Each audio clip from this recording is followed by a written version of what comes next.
La réalité est là. Comment nos ancêtres faisaient-ils pour reconnaître un sol ferralitique d'un autre sol? Comment faisaient-ils pour exploiter ce sol, extraire le fer, fabriquer leurs outils? Répondez-moi. Ils étaient donc plus intelligents que nous. Qu'est-ce qui nous rend donc de plus en plus bêtes? Il faut se poser les questions et les mots les plus justes.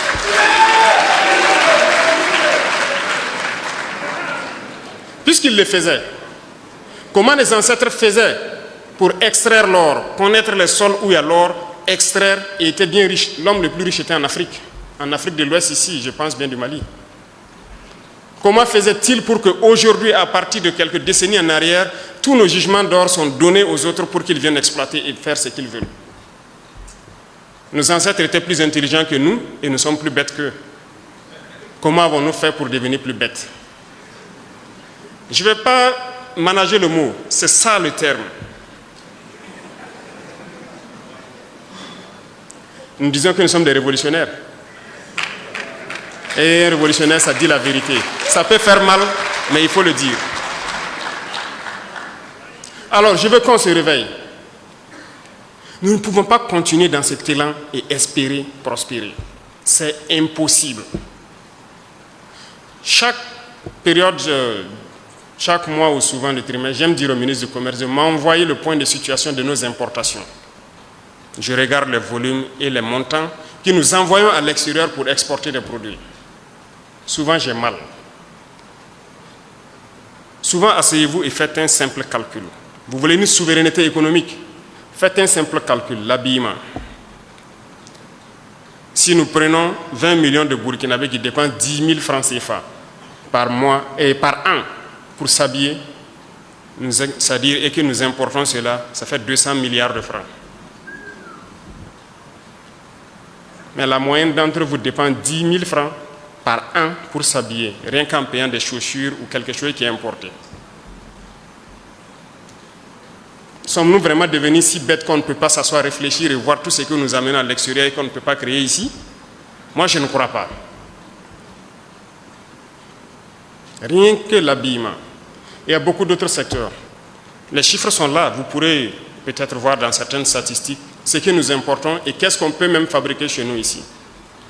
La dernière fois, j'ai demandé à ceux de l'initiative présidentielle pour l'éducation de qualité, je ne sais pas s'ils sont là, de m'envoyer le point de situation de l'équipement des amphithéâtres et salles qu'on est en train de construire. Qu'est-ce qu'ils comptent faire? Comment ils comptent les équiper? Ils m'ont envoyé, j'ai pris le temps de lire le week-end, et j'ai vu donc combien de milliards de marchés devaient être passés pour les équipements. Vous voyez, dans vos amphithéâtres, les étudiants sont là. Dans les amphithéâtres, vos tables bancs et tout, dans les bureaux et tout ce qui s'ensuit. C'est beaucoup d'amphithéâtres en construction, donc c'est beaucoup d'équipements. Et j'ai vu donc les normes qu'ils ont mis et tout ça. Tous ces meubles donc devraient être commandés de l'extérieur.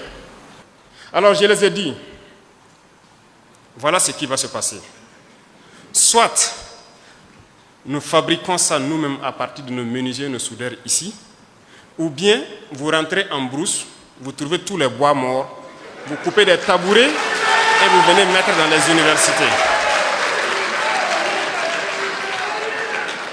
Lorsque les étudiants vont s'asseoir sur ces tabourets, si ça les fait mal, c'est sûr que parmi eux, certains vont avoir donc l'intelligence de créer les bancs que nous faisons.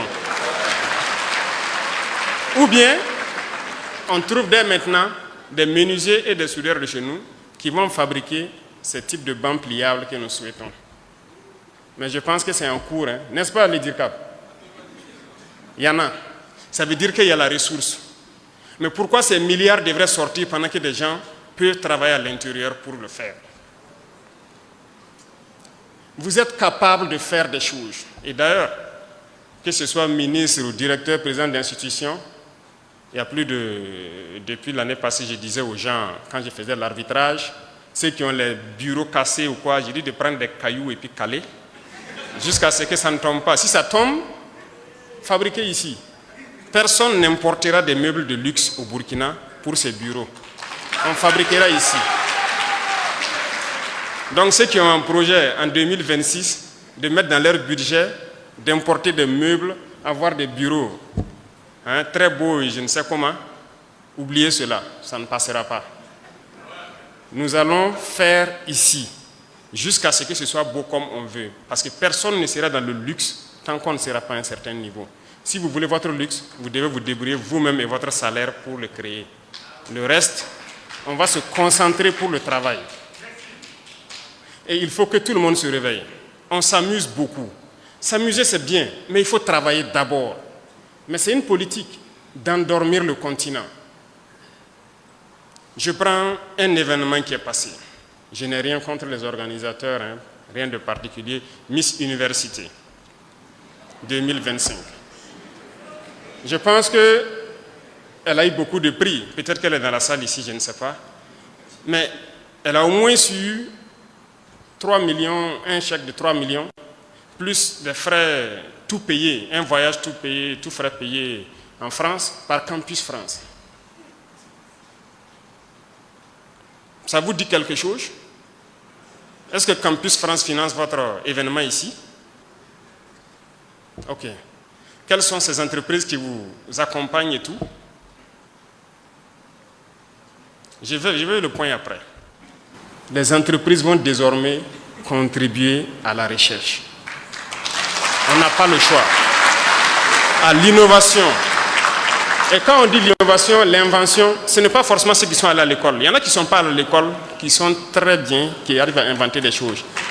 C'est pourquoi ces centres sont mis en place pour les recenser, les donner un peu de science, de connaissances scientifiques aussi, et les permettre de s'installer et fabriquer ce que nous voulons. Nous ne pouvons pas continuer dans ce élan.